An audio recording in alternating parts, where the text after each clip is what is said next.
tuning into Black and White Sports on YouTube. The no-holds-barred truth on sports. The main event starts. All right, Black and White Sports supporters, let's talk about the Pittsburgh Steelers and Aaron Rodgers. Aaron has still not officially put John Hancock to paper for a contract with the Pittsburgh Steelers. Now, it has long been my assumption, but I said it last year when everybody was freaking out. I was like, I think he's already told the Steelers he's coming. And then Mike Tomlin revealed after the fact that, yes, him and Aaron Rodgers, there was an understanding that he was going to play and when he was going to be showing up and when he would arrive. Well, everybody was freaking out. I don't know that that's the case this year. I still think it is. The only thing that throws me a little bit off of that scent is Art Rooney acting like he's kind of concerned about it. I don't know. The Drew Allar draft pick, it's a developmental prospect. So I don't think that has any bearing on Aaron Rodgers. I would love to know what Will Howard is, what he looks like, but I'm not a Steelers fan. I've said my son and my kid's mother, they're hardcore Steeler fans. I would like to see what Aaron Rodgers looks like with Rico Dowdle and Michael Pittman Jr. and DK Metcalf. Let's see what that looks. Jeremy Bernard, drafted. That's a weapon. That's a weapon. As it stands right now, the Steelers have better weapons than they did last year.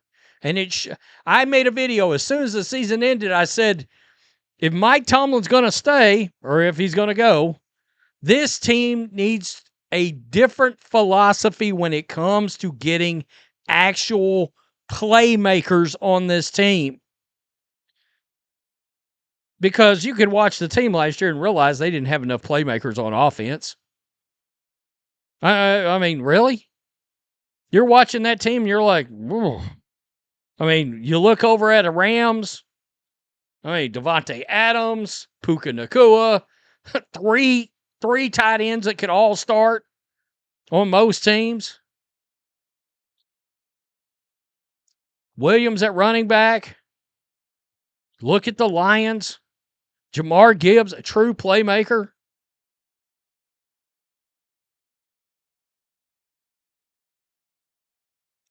Let's go. Let's go. Evidently, the Steelers are getting to a breaking point. Supposedly. I don't know. We know they still do not have an answer. This is SI by way of Jerry Dulac of the Pittsburgh Post-Gazette.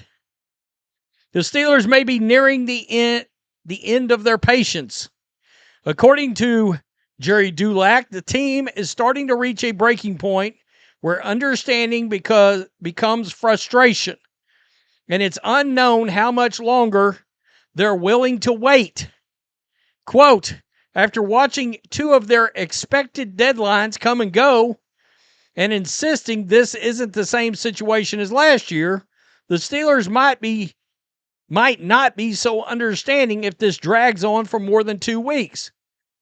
If Rodgers hasn't given them a decision by the start of organized team activities on May 18th, their latest deadline, their patience will start to turn into frustration and maybe something more. When is the Steelers' real deadline? The Steelers' next deadline is likely organized team activities. They've made it known to Rodgers that while they aren't putting a deadline on him, they would like for him to be there when the team returns to the field and begins working under the new coaching staff. Well, he knows this offense better than the one he came into last year. Mike McCarthy, his old coach, won an MVP, played under McCarthy with the Packers. Once again, Rodgers can teach this offense to everybody. Maybe that's why they want him there. Now, I said, let's look, see what happened last year. Here we are. Last year, Rodgers did not sign until June 5th, showing up just before minicamp. And that's what's interesting about this offseason is he never cleaned out his locker at the Southside facility, meaning there's always been some outlook that he would return in 2026. Guys, I didn't even know that. Now, that leads us over here. Insider reveals when Aaron Rodgers could re-sign. Mark Caboli already has an idea of when the former Super Bowl MVP could put pen to paper. During his weekly mailbag, Caboli was asked about the potential date Rodgers could re-sign with the club. Quote, May 18th sounds like a pretty good date to me, but keep an eye on May 20th as well. The worst case scenario would be June 2nd. Either way, he's coming back, and you don't want him to take reps away from Allar or Howard in the spring anyway. So why does anybody care? So Caboli just said he's coming back. And that possibly him not coming back has something to do with getting the young guys more reps.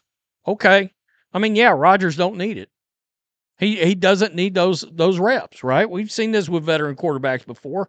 Now, the major difference, couple of differences, although to a veteran that's been playing as long as he has, you might be like, well, he needs the reps with Pittman Jr., he needs the reps with Bernard, he needs the reps with Daddle.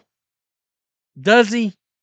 I mean, he's played with so many different players over the years. One way or another, they're either going to get it or they won't. And trust me, if they don't, he's going to let them know on live television in front of everybody in the country, right? We know that. So I look, if you were to give Rhodes, what do you think? 97% chance he comes back. That's just what I think. I think there's a 93% chance he comes back. Art Rooney, maybe he's playing dumb. Who knows? Some would say he's not playing. Oh, you get my point, right? So I think he's coming back. I think Mason Rudolph may be on his way out of town because I don't think they're going to trade Will Howard because I think they're curious. We know they're curious about Drew Allar. So that would tend to make me believe that Mason Rudolph may be the odd man out. There is one other thing. Now, the Steelers placed some kind of restriction on Rodgers, blah, blah, blah. But another team, it's first right of refusal. Another team could swoop in and offer something. I would assume the Cardinals aren't going to do anything. I would assume that. But I think the Cardinals are kind of interesting to just, at a glance, watch the Cardinals and Rodgers. Because I think ultimately, if they were to do something like that, they drafted Carson Beck. They've got Minshew, right? So they got a developmental, they got a backup, and they got Jacoby Brissett. Brissett, Minshew going to battle for the starting job, but Brissett, word has it, he talked about he's not happy because he wanted to just be the starter, I guess. So he's not happy he's just getting the job. If the Cardinals were to swoop in and try to sign Rodgers, which word has it Bidwell wants buzz on that team, the fans to get fired up. It's one of the reasons they took Jeremiah Love. They would try to trade Brissett, and if they couldn't, they'd probably cut him, release him. You know?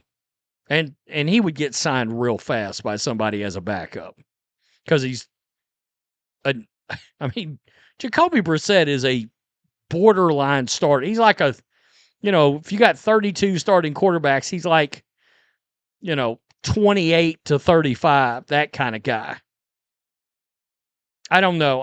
I still think he's going to the Steelers, but I am mentioning the Cardinals now. Somebody else mentioned it. I was listening to the other day, like 3 weeks ago. I can't remember who now. Tell me what you think. Peace. I'm out. Till next time. Thanks for watching the show. Be sure to like, comment, and subscribe. Be sure to tune in next time on Black and White Sports.